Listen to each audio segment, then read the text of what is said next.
Sijui kwa nini mnapenda hii ngoma lakini the past 1 year need you move. This has to be the biggest reggae song in the country. Yeah. This one. It's because of the dance moves. Go Pato. Go Pato. Don't worry, Go Pato will be in the playlist in a bit. Remember you're hanging out with your captain of good vibes on Anita Kwambox. And Brian Aseli. And I hope pahali huko unacheza na hiyo bundle ya Safaricom ya tunukiwa. Wanasema within the hour unaweza get with just 20 bob unaweza get 1 GB. 1 GB, sorry. 1 GB and you can also get 1 hour of talk time. Yes. Right? So dial *444# on your Safaricom line to access this amazing offer. Tunukiwa. Sasa tunataka kudiscuss. Before we took the break nilikuambia that this month of October ni breast cancer awareness month. Na reality ni kwamba this is the #1 cancer in Kenya. Right? The stats are amazing. According to stats the last year wanasema 6,000 women walipata hiyo ugonjwa na tunaongea juu ya deaths annually. This is a big number. So I want us, we've been joined in studio by Mama anaitwa Jane Angalia. Karibu sana Morning Vibes. Tumeshukuru sana the fact that you've taken time to be here with us. Jane Angalia. That's your name? Yes. Okay. Jane Francis Angalia. Angalia. Luke. Angalia natoka wapi? Angalia tu Luke. Angalia ni Baba alikuwa Mluya. Alikuwa Mluya. Nimejua ni Maluya, jina za Waluya. Tunakuwa na jina tamu. Tamu sana. Angalia. Mautamu. Mautamu ndio hizo sasa. All right, karibu sana Morning Vibes. Now, Jane ametuambia yeye ni breast cancer survivor. Yeah. So, kabla tuanze hii story, tayarisha, ambia jirani, hiyo station nyingine awachane nayo. Leo tunajifunza juu ya breast cancer. Your all day, every day vibe station. Africa's #1 reggae radio station. This is Vibes Radio from Nairobi to the world.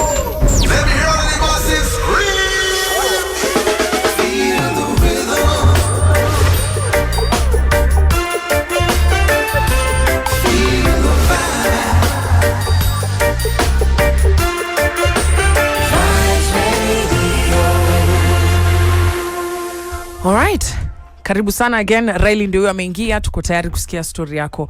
Mam, wewe unakuanga mkazi wa wapi?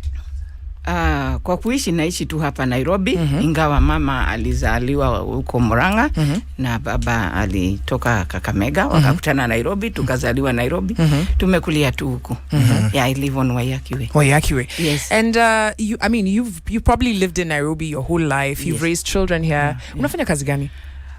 Nilikuwa mwalimu, lecturer by profession, in communications. So nice. I know quite a few of your friends. Uliwafundisha hapa? Thank you. I may have taught some. I was a communication major, so thank you for teaching our colleagues. Yeah. Sasa nimefunza Daystar University, nimefunza Nairobi University, nimefunza Moi University, Masinde Muliro, before it was even a university, Tangaza, na JKUAT.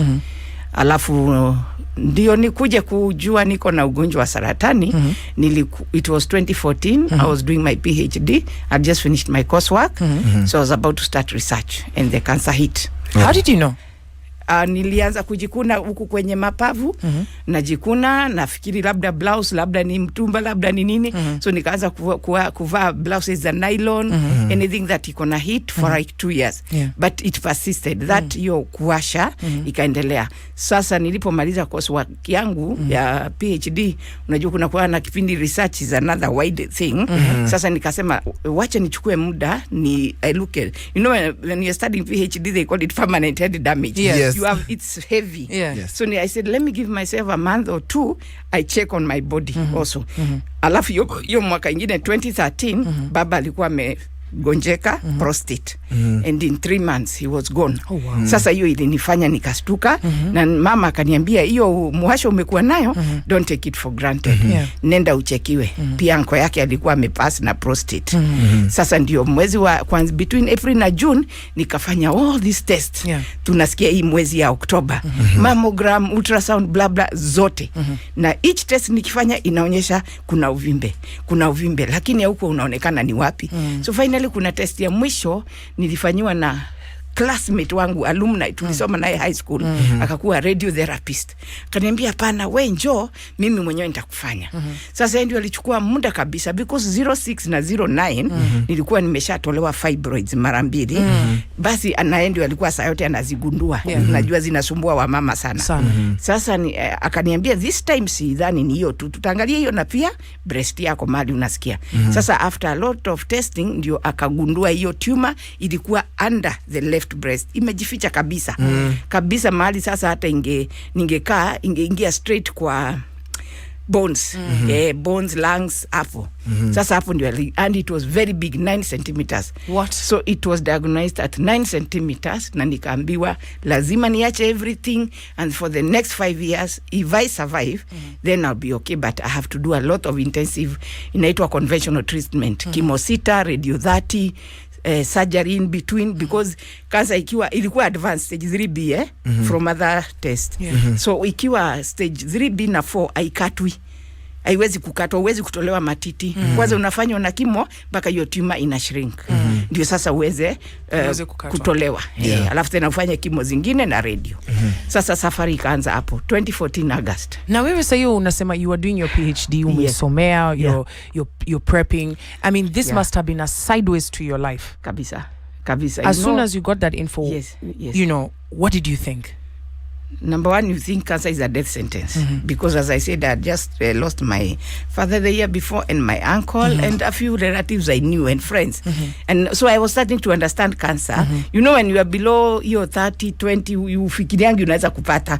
So you don't even bother watu wakifa unaenda tu mazishi na ujui. But now when you start reaching the age of 30, 40 and you hear your age mates, your peers speaking about such cervical breast, but you start to getting worried. So when it hit me, I knew now hapa nikubaya.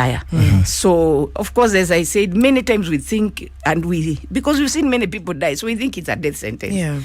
And I was scared. I must confess I was scared. And then, you know, when you are mwalimu, wote mumesoma, sisi walimu tunapenda kufika daktari, ama professor hata. That was my aim. We have what we call the Maslow's hierarchy of need. Chini ni chakula, blah, blah, but you know, you have the height is your career. You've done what you would have wanted to do. So that was my last step in my professional career. So I wanted to do my doctorate and finish and now continue with research and what have you. But now that was it, and my doctor told me, if you want to survive cancer, you have to stop everything. So take leave of absence. And it's not 1 year, it's 5 years, you know? So I said, and he said, because if you don't, it's either we bury you with your kofia, or you survive cancer and live on many other years. So it's your choice. So I had no choice. I had to take that. I had to accept, and also to accept the treatment, which of course I know chemo is very tough because it kills all your cells and everything, and it needs a lot of management. Who did you call first? When I had that I have cancer, thank God my mother was then alive. She also has since passed on 2 years after my diagnosis from pancreatic and liver cancer. In only 10 days, by the way. So it can she also was be funny. diagnosed in 10 days and she went. Yes. And I'm she so went. sorry for Imagine, that. So anyway, but then she was always beside me. Yeah. When I was doing all these tests, I'm the firstborn, so we were quite close. So she was always beside me. And then after, so any report I was given, she would be the one to be relaying, not me. It was only later now when my siblings now were informed, my young ones, and now the relatives and families started being told. One thing that they say, and I was telling you off air, last week, last week walikuwa nasema kwamba the burden of cancer, that especially to the people around you, it can be really a lot. And so you find maybe fathers, for example, men, wana ignore kwa sababu hawataki kuwekelea hiyo responsibility. But more importantly for women, wanasema kwamba either wanawachwa, kwanza in the villages, wanasema it's so bad that the woman is mpaka bwana yake anamwacha. Do you have support? Yes. Let me first say, first and foremost, it can be quite difficult, especially when you are alone. As at the time I was diagnosed, my mom at least was still alive. And therefore, you see, she was a link, like to our family members, uncles, cousins. Okay, the few were there. You know, Nairobi families nowadays are not big. At all. 2, 3 children. I personally am not married, I'm single. So I don't have a husband and I don't have children. So the issue of being left or not left didn't arise. So anyway, I've been in independent. Yeah. So it was there. What I now lacked is the source of income. Before I was a lecturer, I had a salary. Yeah. My last salary was July 2014. And it was 100 and something. Yeah. Because unajua ukitolewa mshahara kila kitu inaenda. Yeah. Na ile kimo nimehesabiwa, talking about the cancer of burden, is 3 million plus. Here. If I go outside the country, it would have been 10 and above, 10 million and above. Because there's travel, there's accommodation, there's go Rudy, you see? So that time, when you count all this, you are like, will I survive? Will I make it? And that's why watu wengi wakiambiwa uko na cancer. Sasa hapo unajuanga ni death sentence. One, most of the people you know have died. Two, the treatment itself is so tough.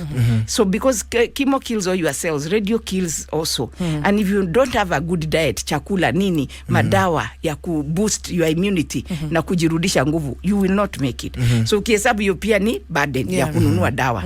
So alafu sasa ni burden kwa watoto. Wewe nilikuwa for example kazini, siko kazini. Sasa kama ulikuwa mama nyumbani, ulikuwa na ng'ombe, ulikuwa unaenda shambani, huwezi huko Kenyatta kila siku.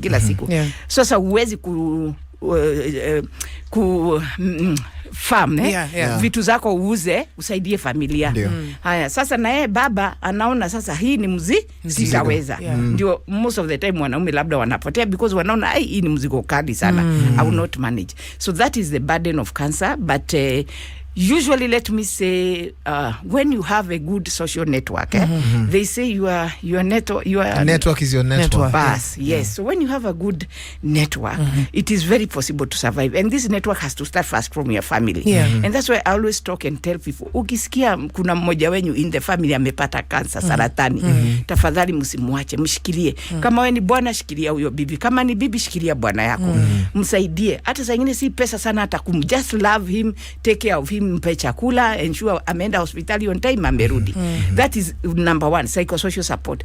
Then there is that now ministry of presence, being there for the person. And there is now the issue of the finances, because cancer treatment is one of, I think, the most expensive treatments that we have. So the best thing that, because you can't afford on your own, let me be very honest, unless you have a very good insurance, you can't. And even the insurance has caps. Inakwambia, let's say it's 5 million, you cannot use more than 2 million or 1 million on cancer. Now umehesabiwa 10 million. So it's not enough. But I thank our first president, Jomo Kenyatta. He started what is the Harambee spirit, which in Africa we call it Ubuntu spirit, kusaidiana. And Kenyans, we are going good at that. You are talking about Safaricom, tuinuane. Wacha tuinuane. Nikipata clip niko na Harambee, nisaidie, because mimi nahitaji mahitaji, rafiki yangu anahitaji matibabu. Now tunajua it's expensive. Wewe ukiweka, you know, we are 47 million Kenyans. That's 1 shilling is each to get 47 million. And it is possible. Right now as we are speaking, I'm due to go back to India in 2 weeks time. I need 10 million. I needed from because I got cancer recurrence last year. Sasa ilitoka breast. Kwanza nimesurvive 7 years last year, nikafurahi, nika-celebrate. But towards the end of last year, ilirudi. Actually, mwili wote. Ovarian cancer, endometrium cancer, sasa iko kwa blood. Nitamuonyesha, nikisimama utaona, niko na uvimbe mkubwa sana hapa. Imerudi. Na hiyo ndio cancer. Unaweza kutibiwa, lakini inaweza pia kwenda inarudi. Na inaporudi, bado ile woga ya kwanza, inarudi.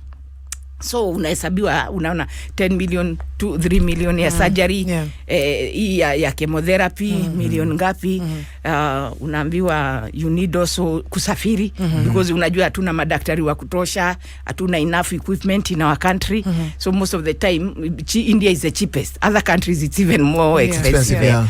So and they were talking about, so ukihesabiwa, unaona hii burden inaweza hata kufanya unaogopa and you give up the fight.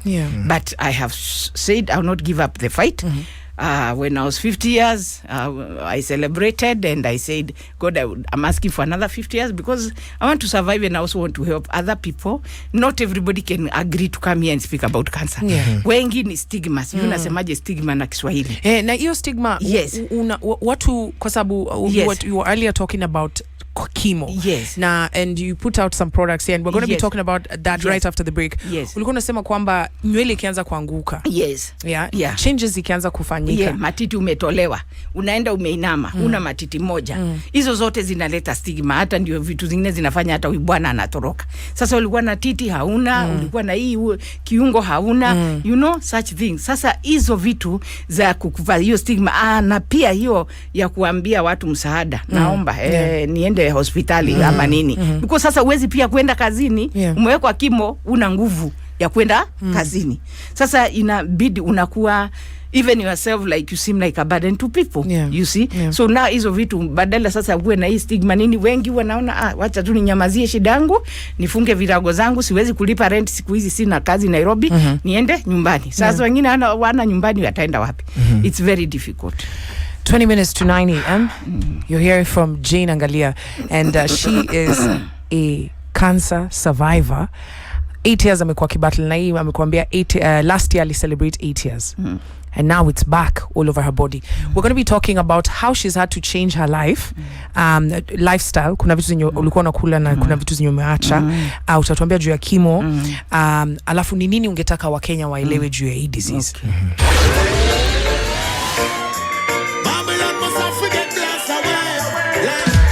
Modern Vibes, where you are the MVP. Now we're speaking in studio with Jane Angalia, who's battled breast cancer for the last 8 years and just discovered that it has spread to other parts of her body. So the journey continues, and she's here to share her journey and also to encourage and motivate and also just let Kenyans know, because this month is Breast Cancer Awareness Month, and clearly ukisikia story yake kuna kitu moja mbili utapata kuelewa. Rimbere hapa anasema, that's Morris, I lost my I think he's talking about my mom 2018 because of breast cancer. Pole. And like I shared with you, I lost my great grandmom. It's the first time I ever heard about cancer through breast cancer. Lost my grandpaps from prostate cancer. And I think I know like 2-3 other people that I've lost because of cancer. And stigma, you've just talked about the stigma. When you diagnosiwa, what was the biggest thing to handle, to overcome? I mean, there's acceptance, there's the chemo, there's the money, but what for you ndio ilikuwa inakwama nawe kabisa?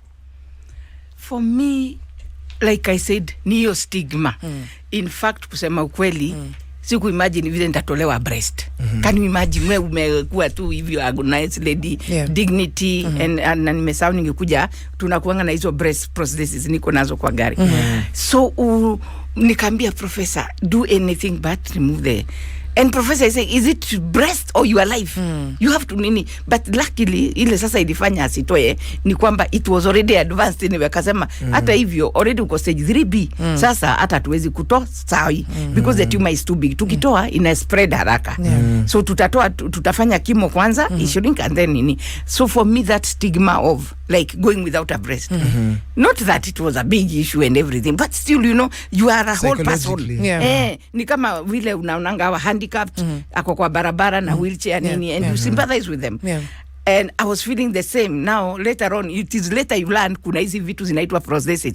Kuna breast, unaweza kupewa prosthetic, weke, you know. But until that time comes, the whole idea, and then also removing that whole organ, for me, that was the stigma. Hata sikuwa nafikiri ati nikitolewa naweza kufa ama sikufi. That hadn't hit me so hard. But that was that. Now, the other number 2 stigma, niyo sasa kuanza kuomba. Nimekuwa independent. Nimekuwa na mshahara yangu. Me, I was a giver. I'm very supportive. Even today, actually, one of the things I founded is Cancer Information Support Network, a ministry of presence, prayer, psychosocial support. So my mother used to go and visit patients in Kenyatta. She had lost a child there, so she had made it a point of visiting there and hospitals. So I took up that. I'm a Catholic. We have what we call the ministry of 7 works of mercy, visiting the sick, the prisoners. So I've been doing that almost all my life. So I started Cancer Information Support Network charities, and I would go and visit all these cancer patients in their homes and everywhere. While you're battling cancer. Yes, when I was battling, I would go to the media, just like today I've been invited, I think almost all the media houses, K24, blah, blah, all of them. I said, I'm not going to keep quiet and just let other women suffer and not even go for test. Because wengi wanaogopa. Iyo sasa bado ya stigma, bado ya finances and everything. Sasa anasema kama isi ni Oktoba, unamwambia nenda, hapana, acha tu kama ndio itaniwa iniwe. And yet unajua, ukijua ikiwa stage 0, 1, 2, survivorship rate is very high. Actually, cancer should not be a death sentence. As I said, mine was stage 3B. I'm still alive. The other one came last year and it was after a vaccine. Conversation for another day. I don't know how they are related. But after I got that vaccine, that's when chaos started in my body. I think there is something to do with this mRNA protein. It spikes conditions. Cancer, diabetes, kama ulikuwa nayo sukari inapanda, nini, heart attack, pressure. So I think watu wengi pia, some of those vaccines hazikuenda vizuri. Because mimi ndio niliambiwa, sasa iko kila mahali, ovarian, I don't know what, endometrium. So nimetolewa already endometrium, bado kuna bladder tumor, imegrow. So kuenda makojo ya msalani ni shida. You know, so you get all these incontinence issues, and those have become a big of a challenge. Na ndio ningetaka kurudi India because nilienda wakafanya kimo, wakasema hapana, hizi tumors ni mingi, nenda ufanye kimo, ongeza, alafu sasa ukuje, unajua wako na high surgeries, robotic surgery, cyber knife, hizo zote ambazo sasa it's not invasive. Because tumesema cancer haikatwi, ukikata sana then ina spread zaidi. Sasa wanatumia tu mashini tudogo na wanatoa hiyo tumor. But lazima ikuwe suppressed na kimo. So the other thing niliogopa ni treatment. Wengi niliona before wamefanya kimo walikuwa wanakonda sana. Unaona kamili kangu ni kazuri, I like my body. Kamenisaidia to withstand. Sasa mimi ni wale nilikuwa nimeona akitoka kimo hana nguvu nini, alafu kula pia ni shida, unatapika because chemo is a poison. It kills every cell on your body. We joke among ourselves. We have many groups of survivors, 20, 30 of them. And unasikia, now nimepewa chemo, you know, it become a moving corpse. Uko tu lakini kila kitu imekufa. So your job is make food your medicine, or medicine will become your food. Wow. Yes, that was said by Albert Einstein. Lazima ukule vizuri na usingoje sasa umepata kansa. Anza mapema. Acha sukari, tumia asali. I brought but in my car. I had to change a lot of style to fruits, to vegetables. My lunch box squeeze inakuwa na matunda, ama mboga nini si kama zamani. Zamani unatoka kazini, chips, keki, no. Chips, keki na makuku achana nazo. Kwanza hizo kuku ni broiler na ziko na mashindano. Hizi shindano ziko na hormones. Hizo hormones ndio zinaenda kwa mwili yako, ina confuse your other body hormones. Na hapo basi unaweza kupata tutoto tudogo boys 10, 12 years tumejaa matiti, and they are so young because every Sunday akitoka church chips, no good lifestyle. Then as teenagers basi ndio hapo umepata pesa nini pombe, every Friday, Saturday, mbuzi, you know, nyama on top of nyama. 3 days nyama is too much.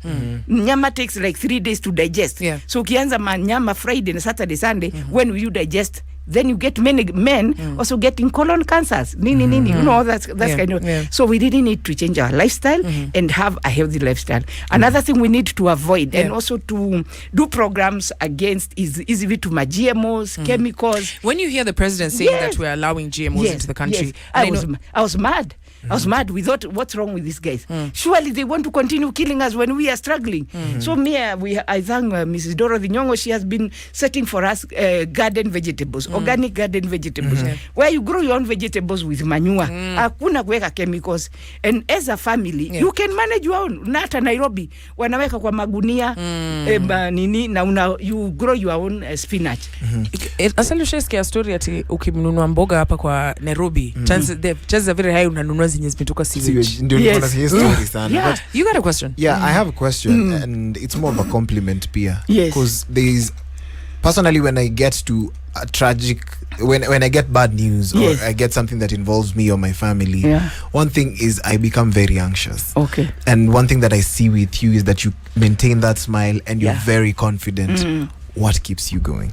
Faith in God. Faith in God. You know, finally, we are not created for ourselves. We are created for God, for eternity. We are here just for a season. For some people, it's even a day. Children are born and die. Now, for some people, it's 10 years. Others, it's 20 years. For me, my faith in God is the one that keeps me going, because I know I am created for a purpose and for a time frame. I don't know how long it is. I am asking God for 100 years. I don't know if I'll get, but it's possible. You will. It's possible despite the cancer. So, but what will I do in those 5 years, 10 years that God has given me? Find your purpose in life. My purpose before was to become a good lecturer and teach and mold young people. Yes. I'm still doing it, not necessarily in the classroom. I do hope I'll still go, but I still do it. You have given me a platform. I'm educating the world. I'm educating Kenyans. It's a breast cancer, go be screened. So you can always reinvent yourself and keep moving, but don't keep thinking, I'm dying tomorrow. Nimepata cancer. I'm dying. What for? I am woken up. But the one thing they say is that when the thing that actually kills most people is the denial.